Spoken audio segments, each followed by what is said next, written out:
Bismillahirrahmanirrahim. Assalamualaikum warahmatullahi wabarakatuh. Pendek-pendek ya durasinya. Ya karena menyesuaikan yang ada di tulisan ya. Jadi supaya nggak patah-patah gitu. Nah ini dia bagian berikutnya. Jagat Segara Demit Part 6 Pusaka. Terima kasih Mas Dio yang udah ngizinin untuk karyanya saya bacakan di Fakta Sejarah. Sebelum kita masuk ke bagian berikutnya, mari kita berdoa dulu. Bismillahirrahmanirrahim. Wa wasamiul alim. Allahumma sholli ala sayyidina Muhammad sallallahu alaihi wasallam. Ini dia bagian berikutnya.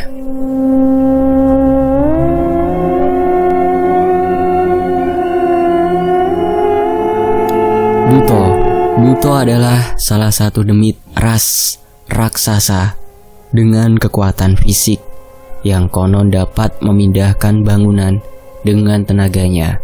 Saat ini berkumpul dengan jumlah yang mengerikan di depan mata kami. Sayangnya bukan itu ancaman utama yang kami hadapi. Seorang nenek tua tertawa cekikikan menghadapi kumpulan makhluk itu. Setiap pukulan yang dihujamkan kepada Buto itu memiliki kekuatan yang mampu memporak-porandakan tebing batu di sekitarnya.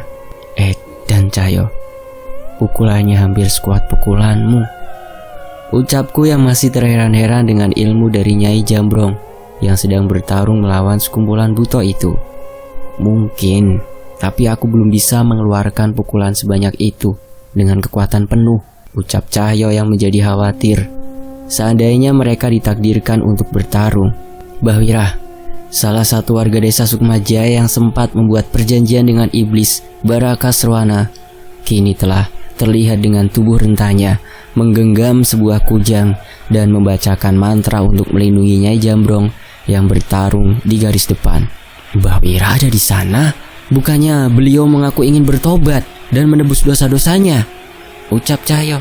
Entah, aku tidak bisa mengerti dengan semua kejadian di bawah sana. Seandainya kamu bilang ini mimpi pun, aku pasti percaya. Balasku pada Cahyo. Kami menoleh ke arah Pak Le, berharap mendapatkan petunjuk atas semua ini. Jika kalian mengenal orang itu, kita lihat ujung pertarungan ini dan cari kesempatan untuk menarik dan meminta penjelasan dari seseorang yang kalian sebut dengan nama Mbah Wira itu. Perintah Pak Le. Kami setuju. Namun entah pertarungan ilmu hitam sebesar ini akan memakan waktu berapa lama. Begitu banyak ilmu-ilmu yang dirapalkan di pertarungan itu, namun belum ada yang mampu menembus pertahanan demit-demit penari ludruk itu. Suatu ketika, Nyai Jambrong terlihat memutarkan tangannya dan badannya seolah melakukan tarian ritual kuno. Mendadak tanah di tempat itu berubah seperti lumpur dan menarik pasukan demit itu masuk ke dalam tanah. Tak melewatkan kesempatan, Nyai Jambrong melompati demit-demit yang tenggelam menuju musuhnya yang masih menari dengan tenang di atas panggung. Ono tokek menyang Solo. Pemain ludruk itu memulai tembangnya dengan iringan musik kendang. Nenek-nenek di pangan ulo. Seperti mengikuti tembangnya, sesosok makhluk orang tua gondrong bersisik ular dengan mata dan lidah yang hitam keluar dari tubuhnya. Itu Topo Ulo? Sekarang ia menjadi pengikut pemain ludruk itu? Tanya Cahyo yang terheran-heran. Aku tidak menjawab. Dari jenis ilmu Topo Ulo dan serangan Nyai Jambrong, sepertinya aku bisa mengetahui hasil pertarungan ini. Cahyo, Pak Le, lebih baik sekarang kita mencari posisi untuk menarik Mbah Wira, ucapku. Di tengah pertarungan ini? Tanya Cahyo yang ragu. Walaupun tubuh Nyai Jambrong abadi, tubuh fisiknya tidak akan bisa bertahan dari kutukan Topo Ulo. Hasil pertempuran ini sudah bisa terlihat, jelasku pada mereka. Yowes, kita turun sekarang. Sembunyikan keberadaan kalian dan jangan sampai terpisah. Perintah Pak Le yang mengerti dengan strategiku. Kami menuruni bukit dan mendekat ke pertarungan itu. Aura yang sangat gelap jelas terasa menyelimuti pertarungan-pertarungan di hadapan kami. Jelas, saat ini kami belum bisa mendekat Benar dugaanku. Nyai Jambrong yang sebelumnya unggul kini terjatuh setelah kehabisan nafas dan terpengaruh oleh racun dari pertapa ular itu. Seketika ratusan demit mengamuk menghabisi orang-orang sakti yang sedari tadi membantu Nyai Jambrong, termasuk demit berwujud ular yang mencoba menyerang Bahwira. Aku sudah bersiap akan hal ini dan melancarkan mantra pelindung untuk Bahwira. Dan ketika menyadari serangan makhluk itu tidak dapat menyentuhnya, Bahwira pun mencari keberadaan kami. "Bahwira, kesini!" bisikku sambil mendekat ke jangkauan penglihatannya. Melihat keberadaanku, kakek tua itu segera berlari meninggalkan kawanannya dan menghampiri kami. "Mas Danan, kenapa kalian bisa di sini?" tanya Bahwira. "Sudah Mbah, kita tinggalkan tempat ini dulu," perintahku pada Bahwira yang dengan sukarela mengikuti permintaan kami. Dari jauh terlihat tubuh Nyai Jambrong yang keracunan tenggelam oleh tanah yang melunak karena ilmunya sendiri. Kami bersembunyi di sebuah goa, cukup jauh dari lokasi pertempuran dengan senter yang kami bawa sebagai penerangan. "Bahwira, bagaimana Bahwira bisa ada di sini?" tanyaku padanya. "Benar Mbah, terus kondisi Bahwira sendiri bagaimana?" Cahyo terlihat cemas mengingat saat terakhir meninggalkannya di hutan Bahwira sudah kembali ke tubuh rentanya. Sudah, biar saya jelaskan. Sebelumnya saya izin berkenalan dengan bapak ini," ucap Bahwira. "Saya Pak Leknya mereka Mbah. Saya sedikit tahu cerita tentang Bahwira dari mereka," jawab Pak Lek dengan ramah. Sepertinya Pak Lek pun tidak merasakan niat jahat dari Bahwira. Tidak seperti orang-orang sakti di tempat tadi. Bahwira mulai menceritakan maksudnya. Rupanya Bahwira juga mendapatkan potongan kayu seperti yang kami miliki. Hal itu menyebabkan hutan tempat Imah Leweng berada didatangi oleh orang-orang sakti berilmu hitam yang mencoba menyerangnya. Ketika orang sakti itu mulai meresahkan desa Sukmajaya, Bahwira meninggalkan hutan hingga giliran Nyai Jambrong yang muncul berpapasan dengan Bahwira. Rupanya nenek tua itu sedang mengumpulkan orang-orang sakti untuk mengalahkan musuh besarnya, si penari ludruk itu. Menurut saya, satu-satunya makhluk yang bisa mengalahkan penari ludruk itu hanyalah Nyai Jambrong ini. Saya mengikutinya hingga tiba di pertarungan ini, cerita Bahwira. "Jadi Bahwira sudah tahu petunjuk untuk mengalahkan demit itu?" tanya Cahyo yang semakin tidak sabar. Dengan muka yang musam, Bahwira mulai melanjutkan ceritanya. Ludruk topeng ireng itu dulunya dibentuk oleh sekelompok keluarga yang berisi orang-orang sakti untuk membasmi wabah demit yang menyerang desa-desa. Namun, setelah selesai menjalankan misi itu, sang pemeran ludruk itu malah berbalik menyerang dengan seluruh demit yang berhasil ia kumpulkan dengan tubuhnya sebagai wadah. Rupanya pemain ludruk itu merupakan keturunan dari keluarga yang sangat jahat dan menyimpan dendam terhadap keluarga tersebut. Sebelum sempat mencelakai desa, ke-10 orang sakti itu mengalahkan pemain ludruk itu dengan menggunakan 10 pusaka sakti dengan ingon dari berbagai alam. Entah bagaimana ceritanya, tiba-tiba pemain ludruk itu muncul lagi dengan wujud demit. Untuk mengumpulkan kekuatan kembali, ia berkeliling ke desa-desa terpencil dengan kedok pementasan ludruk untuk mencari tumbal hingga kekuatannya sebesar ini. Cukup panjang informasi yang didapat oleh Bahwira. Akhirnya, Cahyo pun tahu asal-usul makhluk yang membantai desa dan orang tuanya.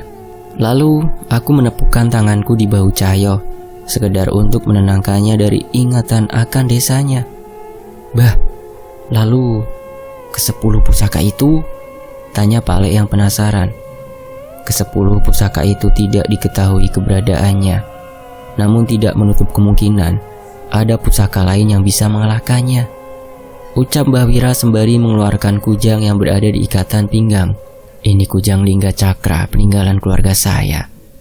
Kemampuan tusukannya bisa berlipat ganda ketika saya bacakan mantra leluhur. Seandainya ada kesempatan mendekati makhluk itu, mungkin saja benda ini bisa mengalahkannya," jelas Bahwira. Aku menunjukkan keris raga sukmaku pada Bahwira. "Ini keris raga sukma. memiliki wujud fisik dan wujud gaib. Wujud gaibnya bisa memisahkan saya dari tubuh fisik dengan membawa serta keris ini. Apa kemampuan ini bisa berguna, Mbah? Tanyaku. Belum sempat menjawab, giliran Pak Lek mengeluarkan kerisnya yang memiliki ukiran khas kerajaan yang mirip dengan keris Raga Sukma. Ini keris Sukma Geni. Keris ini bisa merubah tetesan darah saya menjadi api yang bisa menyembuhkan. Jelas Pak Lek yang ingin mendapatkan informasi lebih dari Mbah Wira. Mbah Wira memperhatikan pusaka kami dan mencoba mencari cara untuk melawan dengan semua peluang yang kami miliki. Kalau ini pusakaku, sarung Raja Monyet. Baunya bisa bikin setan-setan kabur, ucap Cahyo yang tidak mau kalah dengan pusaka-pusaka kami. Pak Lek mulai tertawa melihat tingkah Cahyo. Yo, aku ngerti. Di antara pusaka kita ini, pusakamu yang paling hebat. Sarungmu itu udah nyelamatin nyawa kami berkali-kali loh, ucapku padanya. Aku ingat sekali bagaimana sarung kebanggaannya itu berhasil membantu melawan lelepah. Dan barusan juga sarung itu menyelamatkanku dari demit bocah peliharaan kakek sakti tadi. Rupanya, guyonan Cahyo tadi juga membuat Mbah Wira memikirkan sesuatu. Benar. Dengan bantuan kalian dan pusaka yang ada, mungkin saja kita punya kesempatan mengalahkan makhluk itu, ucap Mbah Wira. Lantas, seandainya kita bisa mengalahkan makhluk itu, bagaimana dengan Nyai Jambrong dan pengikutnya? Balas Pak Lek yang khawatir dengan kebuasan Nyai Jambrong. Memang pilihan yang sulit. Nyai Jambrong adalah makhluk yang haus akan kekuatan. Ia bahkan bisa dengan mudah membunuh siapapun yang mencari masalah dengannya. Namun ia masih seorang manusia yang memiliki kelemahan. Jelas Mbah Wira. Cahyo terlihat memikirkan sesuatu. Benar Pak Lek, Nyai Jambrong masih memiliki cucu buyut di desa yang saya datangi. Sepertinya masih lebih baik daripada membiarkan setan ludruk itu menang. Kali ini Cahyo mencoba menyampaikan pendapatnya. Ucapan Cahyo membulatkan tekad kami untuk mempertaruhkan nyawa, mengalahkan penari ludruk itu, dan akhirnya sebuah rencana berhasil kita siapkan. Dari dalam hutan terdengar suara tertawa Nyai Jambrong yang telah bangkit kembali setelah dikalahkan oleh kutukan Topo Ulo. Kami segera menghampiri mereka dan melihat orang-orang sakti yang membantu Nyai Jambrong kini telah terkapar. Hanya tersisa Nyai Jambrong sendiri di hadapan ratusan demit. Nyai, kami akan membantumu, ucap Mbah Wira yang mendekat disusul dengan Cahyo dan Pak Lek yang berada di belakangnya. Kamu anak monyet yang menolong Arum cucuku kan? Ucap Nyai Jambrong yang masih ingat dengan wajah Cahyo. Iya Nyai, aku durung sempat balas tendangan Nyai kemarin loh, ucap Cahyo yang sudah bersiap dengan roh Wanasura yang merasuki dirinya. Kamu tidak takut jika aku bunuh setelah mengalahkan setan itu? Ancam Nyai Jambrong. Ya wedi lah, jelas takut. Tapi sekarang musuh kita sama. Pemain ludruk itu sudah membunuh orang tua dan seluruh warga desaku. Pertarungan kita nanti kita urusin nanti, ucap Cahyo. Nyai Jambrong menoleh ke arah bocah yang berlagak sok kuat di sebelahnya. Aku suka bocah yang terbakar dendam. Tapi jangan salahkan aku jika kamu mati, lanjut Nyai Jambrong. Mendengar hal itu, aku maju mendahului mereka. Nyai, Topo Ulo biar menjadi urusanku. Aku sudah pernah mengalahkannya sekali. Sekali lagi aku memisahkan sukmaku dari raga. Pak Lek tetap di belakang menjaga tubuhku dengan merapalkan geni baraloka yang mampu mencegah sukmaku terhisap ke tubuh pemain ludruk itu. Begitu juga pada Cahyo untuk menghindari ilmu hitam yang mampu membangkitkan dendamnya lagi. Masih dengan pemandangan ratusan demit yang tenggelam oleh ilmu Nyai Jambrong, aku melayang menuju Topo Ulo. Sementara Nyai Jambrong langsung menerjang ke arah pemain ludruk yang masih menari dengan santai. Kabut hitam kembali mengelilingiku dengan Topo Ulo yang bersiap menghunuskan keris padaku. Hantaman keris yang beradu kembali menciptakan benturan besar yang bahkan dapat mementalkan demit-demit yang mencoba ikut campur. Cahyo seorang diri menahan sisa-sisa demit yang tidak tenggelam dan mencoba membuka jalan untuk Mbah Wira. Di satu sisi, penari ludruk itu sudah sibuk dengan serangan-serangan dari Nyai Jambrong. Terlihat jelas ilmu bela diri mereka hampir mencapai taraf yang sama. Pertarunganku kali ini cukup mudah. Topo Ulo yang kesadarannya dikendalikan oleh ludruk itu tidak sehebat saat ia masih hidup. Tak butuh lama hingga aku berhasil menusuk jantungnya hingga keberadaannya benar-benar menghilang. Segera setelah mengalahkan Topo Ulo, aku kembali ke ragaku dan bersiap maju bersama Pak Alek untuk membantu Cahyo. Pak Alek menggoreskan jarinya pada keris Sukma Geni dan merubah tetesan darahnya menjadi geni Baraloka yang cukup besar. Sebuah kobaran api yang mampu menenangkan roh-roh penasaran yang saat ini menjadi pengikut demit ludruk itu. Bersama dengan Pak Alek, kami melemparkan serpihan-serpihan api itu hingga semua roh penasaran di antara pasukan demit itu hilang dan tersisa siluman-siluman yang jadi lawan Cahyo. Keadaan mulai berbalik dengan jumlah pengikut yang semakin berkurang. Demit ludruk itu semakin kewalahan dengan serangan Nyai Jambrong.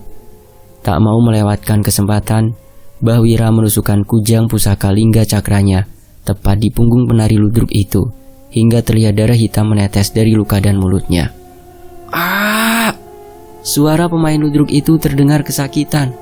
Sayangnya tak lama setelahnya, suara erangan itu berubah menjadi tawa. Wes wayahe, ucapnya masih dengan kujang Mbah Wira yang menusuk di punggungnya. Angin berhembus kencang seolah udara di sekitar kami terisap oleh sesuatu. Terlihat garis maya tepat di atas panggung ludruk itu.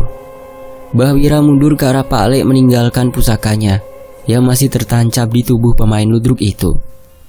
Itu gerbang jagat Segoro Demit, ucap Mbah Wira. Pak Alek menarik geni Baralokanya dan mencoba menahan retakan dimensi yang memunculkan wujud berbagai macam demit. Sayangnya, itu sama sekali tidak berguna. Berbagai macam makhluk keluar dari lubang itu. Naluri makhluk halus itu membuatnya tertarik dengan getih hangat yang dimiliki penari ludruk, sehingga segera bergegas merasukinya. Dengan banyaknya demit yang merasuk luka yang dibuat oleh Mbah Wira dan Nyai Jambrong, menutup sepenuhnya dan bahkan meningkatkan tenaganya menjadi berlipat-lipat. Danan, jangan biarkan demit itu masuk ke celah itu, teriak Pak Alek. Namun terlambat. Dengan tubuhnya yang semakin kuat, penari ludruk itu melompat ke dalam celah itu untuk mengumpulkan pasukan-pasukan yang lebih mengerikan. Aku dan Cahyo segera berlari mengejarnya. Namun tiba-tiba sebuah pukulan keras dari makhluk yang mengamuk menghalangi kami. Kami menoleh mencari keberadaan makhluk yang mampu memberikan serangan sekuat ini. Danan, itu Nyai Jambrong, ucap Cahyo yang kaget. Tidak seperti tadi, aliran kekuatan dari celah jagat Segoro Demit merasuki tubuh Nyai Jambrong hingga kehilangan kesadarannya. Saat ini Nyai Jambrong mengamuk seperti hewan buas tanpa kendali. Itu ajian Segoro Demit, sama yang dimiliki oleh Eyang Widarpa saat masih hidup, ucap Pak Alek. Terus kita harus bagaimana, Danan? Teriak Cahyo yang jelas terlihat panik. Kalian susul demit ludruk itu, biar kami mencari cara menghentikan Nyai Jambrong, teriak Pak Alek. Aku tidak setuju. Kekuatan bela diri dari Pak Alek tidak sekuat Cahyo yang apalagi kondisi Mbah Wira sudah sangat lemah. Pergi, Danan. Hanya kalian berdua yang punya kesempatan mengalahkan demit itu. Aku akan mencoba meminta satu bantuan lagi, teriak Mbah Wira. Nyai Jambrong yang semakin menggila akhirnya menyadari posisi Pak Alek dan Mbah Wira. Namun sebelum sempat menyerang, sebuah benda jatuh dari langit dan melukai Nyai Jambrong. Benda itu terus mengejar, menyerang Nyai Jambrong yang kesetanan. Setelah memperhatikan beberapa lama, aku mulai menyadari wujud benda itu. Itu mata tombak Candra Mukti. Aku tersenyum melihat keberadaan pusaka itu yang ternyata masih mau membantu kami. Dengan adanya pusaka itu, aku memutuskan untuk meninggalkan Pak Alek dan menyusul demit ludruk itu. Namun untuk memastikan keselamatan mereka, ada satu hal yang harus kulakukan. Aku meletakkan keris Raga Sukma di antara dahi dan merapalkan mantra yang diturunkan oleh leluhurku. Jagat lembut, boten duwe wujud, dan seterusnya. Mendadak langit menjadi gelap, hujan turun begitu deras, dan sekarang di hadapan kami muncul telah banyak sesosok makhluk. Makhluk apakah itu? Bersambung. Nantikan bagian berikutnya. Jagat Segoro Demit part akhir, bagian cahaya. Terima kasih Mas Dio, terima kasih teman-teman sudah menyimak kisah ini di sini. Saya pamit. Wassalamualaikum warahmatullahi wabarakatuh. Alhamdulillahirabbil alamin.